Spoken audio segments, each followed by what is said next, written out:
அஸ்ஸலாமு அலைக்கும் ரஹ்மத்துல்லாஹி வரகாத்துஹு. நபிகள் நாயகம் வரலாற்று தொடரை பார்க்கலாம். மனிதன் தன் வாழ்நாள் முழுவதையும் இறைவனுக்காக அர்ப்பணித்தாலும் அதற்காக சொர்க்கம் எனும் மகத்தான பரிசை பெற இயலாது. ஏனெனில் சொர்க்கம் என்பது நினைத்ததெல்லாம் கிடைக்கக்கூடிய அழியாத பெருவாழ்வாகும். மனிதர்கள் செய்யும் சிறிய செயல்களுக்கு பெரிய அளவில் இறைவன் நன்மைகள் வழங்குவதால் தான் மனிதன் சொர்க்கம் செல்கிறான் என்பது இதன் கருத்தாகும்.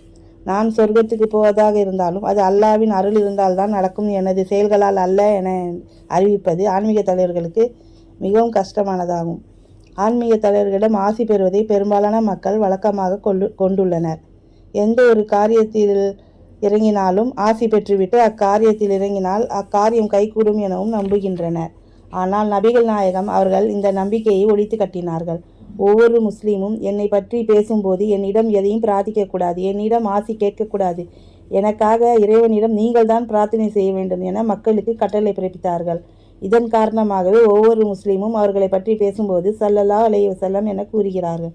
எழுத்தில் சுருக்கமாக சல்லி என குறிப்பிடுகிறார்கள். பெரும் ஆன்மீக தலைவரான தமக்காக மற்றவர்கள் இறைவனிடம் இறையர்களை வேண்ட வேண்டும் என்று அவர்கள் கற்றுத்தந்ததால் தான் முஸ்லீம்கள் எந்த மனிதனையும் வணங்குவதில்லை, ஆசி வாங்குவதும் இல்லை. ஆன்மீகத்தின் காரணமாக கிடைக்கும் ஆசி வழங்கும் பெருமையை கூட ஒழித்து கட்டினார்கள். அந்த